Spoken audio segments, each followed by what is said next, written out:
Hello and welcome back to my channel. So today I have got 4 really simple and really delicious soup recipes for you. It is autumn here in the UK and the weather has turned colder and it's definitely time to get out those nice soups. If you do enjoy this kind of content, then I'd love it if you'd go and have a look at some of my other videos and then subscribe if you like what you see. I do weekly shopping hauls, dinner ideas, slow cooker videos, and we also put some family vlogs up now and again as well. So I will leave all the recipes that these soups are based on linked down below. I have adapted them, but where I've changed things, I'll let you know what I've changed. So let's go and take a look at these soups. So my first soup is actually an Olive Garden copycat recipe and it's called Zapatoskana, although I'm probably butchering the pronunciation of that. For this soup you need Italian sausage, but I couldn't actually find any. So I went into Sainsbury's and I picked up some of these chorizo style sausages and I just skinned them open and used the insides. But if you get Italian sausage where you are, then you can use that in place. I'm going to use some smoked back bacon, some garlic, we need some chicken stock, an onion, some potatoes. You also need some double cream and we're going to finish it off with a decent handful of kale. So the first thing we need to do is chop up the bacon and then skin the sausages.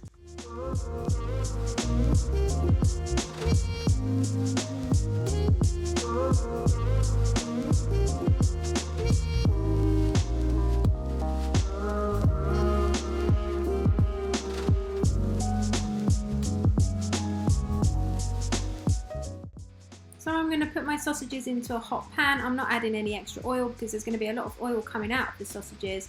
I did discard some of the fat from the bacon, just the rind, but I left a little bit on just to help it cook and to add to the flavour. So I'm going to break my sausages down into small pieces and then I'm going to let those cook for about 10 minutes or until they're lovely golden brown. Then I'm going to add my bacon in for a little bit longer, maybe another 5 minutes, and let that brown as well. So now that's nice and brown, I'm actually going to remove the sausage and bacon from the oil and I'm going to keep the oil in the pan and use it to cook my onions and my garlic. So I just take this out and pop it on another plate and then I've put my onions back into the grease for about 5 minutes and then I add my garlic for a further minute. So once your onion and garlic have cooked nicely, we're going to add our sausage and bacon back into the pan and go and make our chicken stock.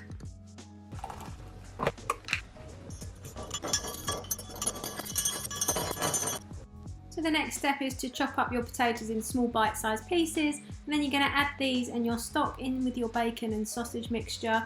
I've put mine in a bigger pan because my frying pans just aren't big enough.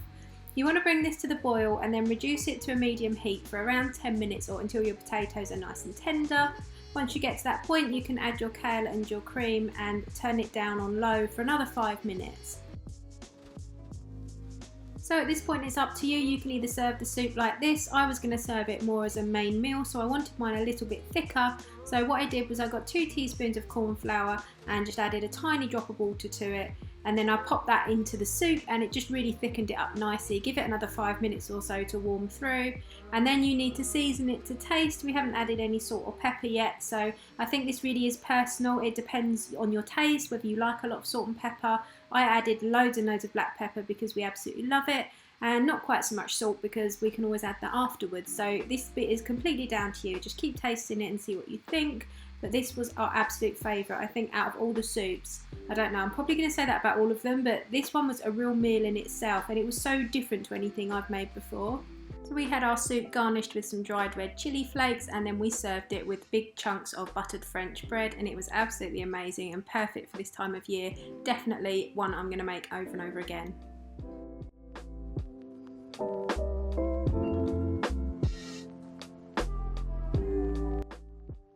So for my next video I'm going to make an oven roasted tomato soup. Oscar had this while we were away in a cafe and it was absolutely amazing and put us all really in the mood for soup. I've got stray tomatoes rolling everywhere in this video. So what I'm going to do is get about 800 grams of tomatoes and what I'm going to do is cut them all in half and then I'm going to put them in a baking tray, sprinkle them with loads of salt and pepper, some garlic cloves and then I'm just going to spray them with oil and roast them. One tip for this is it's really important to have a really decent knife. This is actually Steve's Japanese knife that I bought him for his birthday.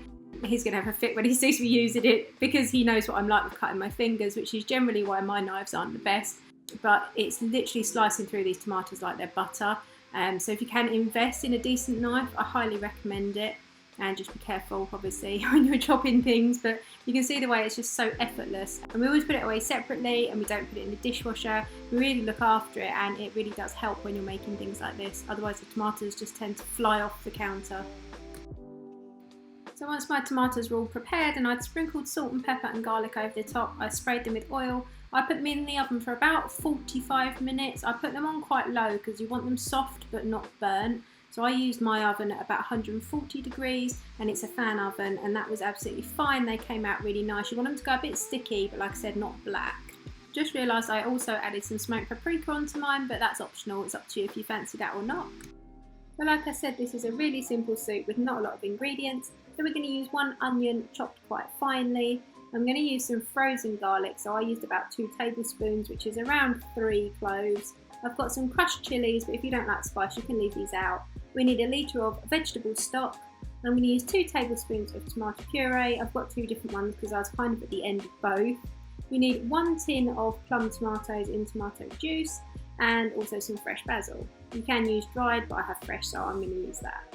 So while your fresh tomatoes are cooking in the oven, we're just going to saute off our onions in a little bit of oil. I've used spray, you could use olive oil, it's completely up to you. I've also popped in my red chilli flakes, and then after 10 minutes I popped my garlic in for a further minute. So once I'd done that, I added in a litre of vegetable stock, my tin of tomatoes, my 2 tablespoons of tomato puree, and then probably around 10 leaves of basil.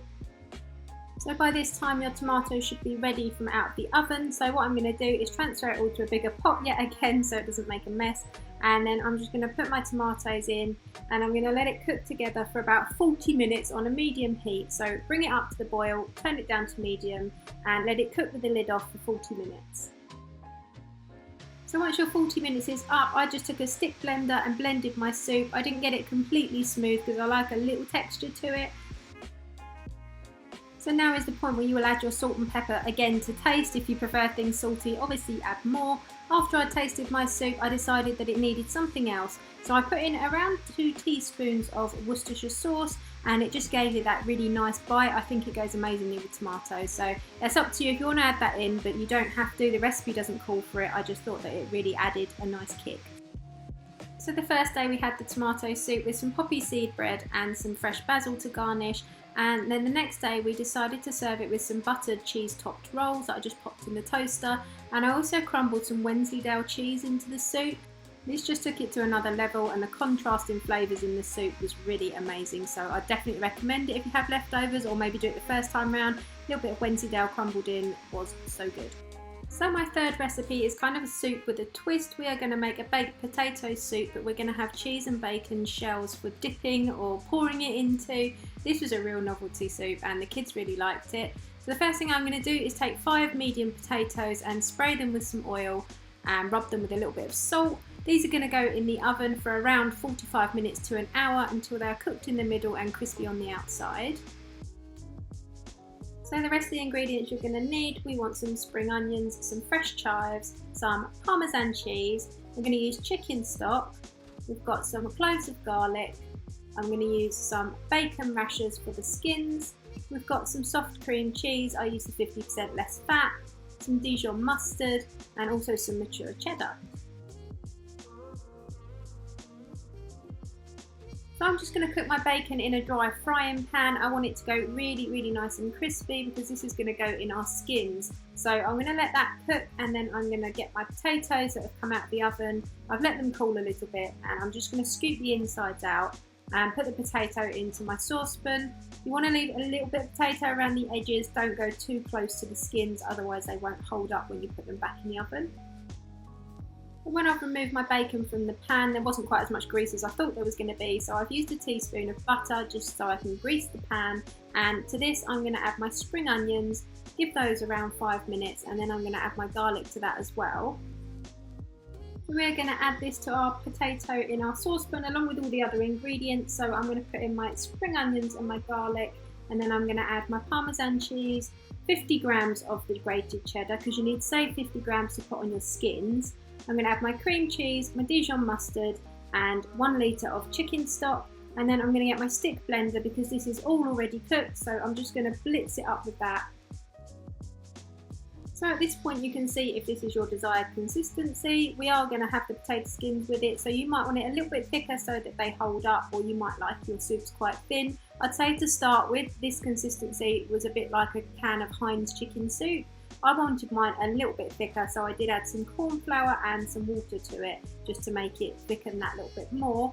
You also want to add your seasoning now, and like I said before, this is all personal to taste. I think you need at least 2 teaspoons of salt and a teaspoon of pepper. This is a big pot, it sounds a lot, but it isn't really that much. But again, you could just add a little and then see what you think. I've also put in some red chili flakes because we like a little bit of spice, not too much, but it really does help cut through some of that cheesy creaminess.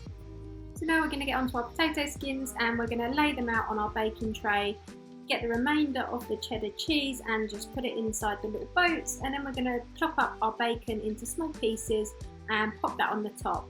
These then went in the oven. I left mine in for around 25 minutes just until the cheese had melted and the outsides of the skins had gone nice and crispy. And then I just served these with the soup, and I chopped up some fresh chives to garnish, and it was just really nice to kind of dip these in. Instead of having bread, it's just a different take, and also you're not wasting those potato skins either. Right, so for our last soup we are going to make a really simple minestrone packed full of veg. So we're going to use 2 carrots, 1 courgette, an onion, 3 small potatoes. I've got a handful of Minestrone and sugar snap peas. I've got a mixture because that's what I had in the fridge. We're going to use some crushed chili flakes, salt and pepper. It says you need Italian seasoning. I didn't have any, so I'm just going to use some thyme and some basil. I bought some soup pasta as well, so I'm just going to use half of this pack. This is just like mini pasta. Some vegetable stock and a huge handful of spinach. I'm also supposed to be using kidney beans, but we didn't have any, so I'm using chickpeas and a tin of plum tomatoes. The first thing I'm going to do is spray some oil in my pan, and then to this I'm going to add my chopped potatoes, my onions, my carrots and my courgettes. And then I'm going to season this really well with salt and pepper and let it cook for about 10 minutes before adding in my garlic. So next I'm going to add in 1.5 litres of vegetable stock, my tin of tomatoes, my tin of chickpeas and then my seasonings. So I've got a teaspoon of each: red chili flakes, some basil, I've got some thyme, salt and pepper. Again, just do this to taste, see how you like it. I'm going to let this simmer now for about half an hour or until my potatoes and everything is completely cooked. At this point you can add in your Minestrone or green beans, whatever you're using, your spinach and 125 grams of the soup pasta. I'm then going to give it a good stir and pop the lid on, cook it for 7 to 10 minutes until the pasta is al dente. And the only thing left to do is just give it another taste, see if it needs any more salt and pepper, and then we are ready to dish it up. So this is a really nice colourful autumn soup, and it can be served 2 ways. You can either have it as it is, or you could grate some Parmesan cheese on top, which is also really nice. So that is it for this video. I really hope you've enjoyed it. If you did, please make sure to go and click on the like button, leave me a thumbs up. Follow us over on Instagram, it is just the Foulger family, and please make sure to subscribe for more content. I've got plenty more autumn winter recipes coming up on this channel. I hope everyone's doing okay and staying safe, and I'll be back really soon with another video. Take care guys. This is what we waited for.